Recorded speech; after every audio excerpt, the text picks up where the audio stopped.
Hey, what's up, everybody? Andrew from Fantasy here, and I'm going to give an offensive evaluation to the Philadelphia Phillies. This is going to be a series of teams. Of course, this is evaluating fantasy-wise how they'll look going into 2018. And here's their projected lineup, and I put notable prospects next to names that might replace later in the season. Of course, Cesar Hernandez has been pretty solid. He doesn't give you a lot of categories, but he will give you his average. Odubio Herrera is about the same. None of them will get too many steals, but they'll get a couple steals for you. Not a lot to talk about with those two, but there is a lot to talk about with Scott Kingery. Kingery hit 304 in the minors last year with 26 homers and 29 steals. He is knocking on the door for that second base spot, and it wouldn't surprise me at all if Cesar Hernandez was dealt, so Kingery could have a spot at second base. The number 3 needs no introduction, and that's Rhys Hoskins, and he's definitely not a sleeper. And I would call the Philadelphia Phillies almost the entire lineup sleepers, but Hoskins isn't one of them. Everybody knows about Hoskins. He played 50 games. He walked 37 times.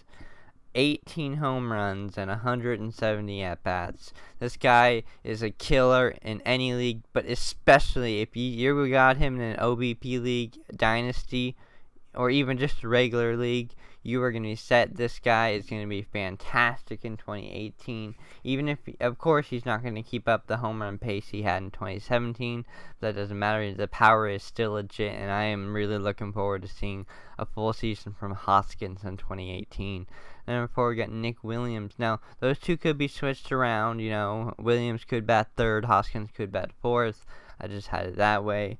Williams had a very good season with the Phillies last year. He had 313 at-bats, 16 doubles, 12 homers with a 288 average. This is another solid sleeper. I don't see him going high at all. People don't seem very high on him, even though he had a good season last year. And I expect him to have another good season in 2018. Batting 5th, Aaron Altair.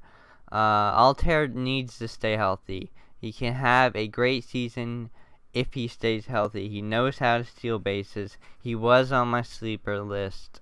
I had Dylan Cousins. Now, Dylan Cousins struggled last year. He batted .210, but he did have 27 home runs. In the year before, he had 40 home runs. So, Cousins is a prospect to watch for a debut in 2018, especially if Altair can't stay healthy. Now, Jorge Alvaro, I like this guy. Obviously, catcher is very, very shallow, and Alvaro could be a great catcher.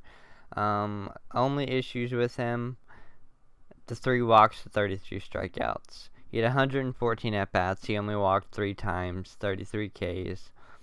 But he did hit .319 with 5 home runs. So he at the very least, he'll give you some power at that position. Even if he doesn't keep up the average, which I'm not sure he will. He definitely needs to get a little bit more plate discipline.